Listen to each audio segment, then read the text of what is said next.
Hi friends, thanks for joining me. Today I am working on the cover for the journal that I have created for Studio28E design team, and I'm using the digital kit called For the Love of Horses, and it was created by Sherry Schmear.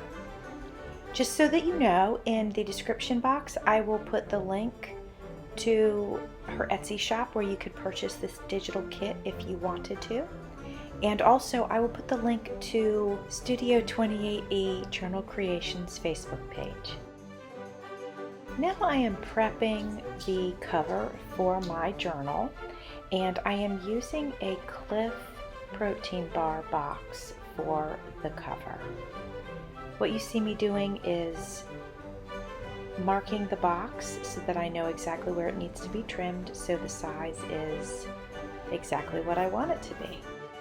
Once the trimming and cutting is done, I will begin to cover the cardboard. I've chosen to use a thrift store find actually. This is a miniature pillowcase. I found a set of 4 of them at the thrift store, and so I think I got all 4 for like $4.20 or something, and they're just perfect. So that's what I'm going to use to cover this cardboard. Before I get started with the cloth part of it, I'm going to line the inside with decorative scrapbook paper. I have already cut my paper to size, and to adhere it I'm going to use decoupage. Now when I work with decoupage, I work with it very thin. And so because of that, it dries quickly, so I only put on like a row at a time.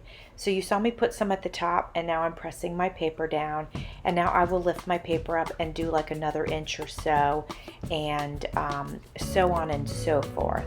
Now I am bending the cardboard to make sure where the spine meets the covers that everything is bending properly. Now it is time to cover our book cover with this beautiful fabric. First, I am marking the fabric because I'm going to need to cut it to fit properly. I am not a seamstress, so I'm just simply covering my book. There are probably a lot of folks out there that you could check out their videos that would do this differently, but I just want to cover my book and I just want it to look beautiful, so I'm just going at it in the best way that makes sense for me. Now that I've got my fabric to the size that I want it, I'm going to use Fabri-Tac to adhere it to my book cover.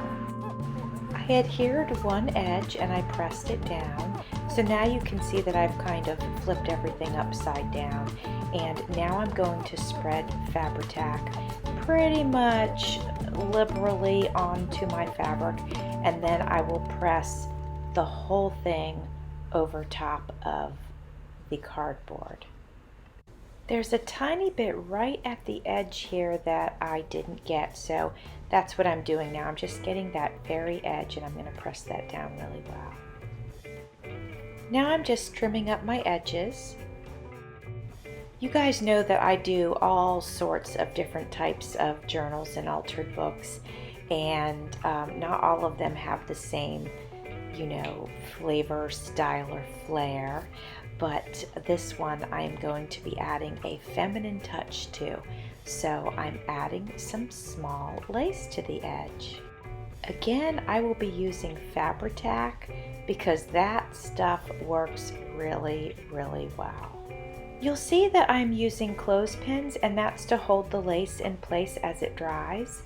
And that's especially important on the corners because I did not want to cut the material. So because I didn't cut it, I had to kind of bend it around the corner, if you will. And holding it in place with the clothespin works really, really well to make sure it's secure. Okay, so now I am ready to begin binding my signatures into the book. So the first thing I like to do is measure everything out. and I believe this is about a 3 to 3.5 inch spine. So what I like to do is I like to verify that with my ruler, and then I like to put some tape on the ruler, and then I mark on the ruler, on the tape, where I'm going to, how far apart I'm going to spread the holes that I create so that I can sew my signatures in. So I use the tape because then I can remove it, because all of my books are different and all of the spine sizes are different and all of that. So if I use tape, I can just remove it and do it fresh each time. I never want to take for granted that I have something right, so I do it fresh each time. Again, every book is different, so all the sizes will be different. So I've marked my book, and now I am measuring out the thread that I use. I'm using a wax thread specifically made for bookbinding, and I purchased it on Amazon. And I purchased actually like a multi-pack, and I'm so happy that I did, because I can use whatever colors that I want. It just so happens that I'm going to use white for this particular project. Now it's time to use my awl and poke the holes in the pages so that I can sew them in. So I take my ruler and I put it in my signature, and remember how I had marked my ruler? Well, then I use those markings to know where to put the hole in my signatures. So that's what you just saw me do. Now I'm just double checking and preparing to do the next one up. You may also notice that I am using clothespins to hold my signatures together, and I do that for a couple of reasons. Sometimes I don't want to take out all of my journaling tucks, and it helps hold them into place.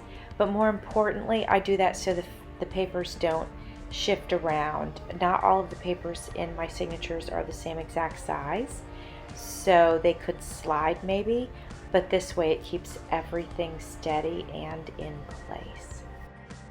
Now I am ready to thread my needle. I have a very large needle. It is not sharp, so I don't ever worry about poking myself, because it's not even sharp at all. And I'm pulling it through that first signature, and I'm going to pull it through, but I'm going to leave like 6 inches to spare, if you will. And oh, actually I forgot to put the holes in my spine, so I'm going to use my awl, and I'm going to go ahead and put the holes in my spine. Now, depending on the size of the signature that I use, I might do only 2 holes for each signature, but this one I decided to do 4 for each signature. So basically I'm sewing it in place like 2 inches on the top and then 2 inches on the bottom. I hope that makes sense. If you're kind of looking at what I'm doing, you can see what I mean. So I'm going to sew the top part in first, and then get fresh thread and sew in the bottom portion of that. For those of you who have never sewn in a signature before and maybe feel a little bit intimidated by that, I want to encourage you to just do it. It's honestly, it is not hard. I didn't do it for the longest time because I was scared to do it, but now that I've done it, it's easy.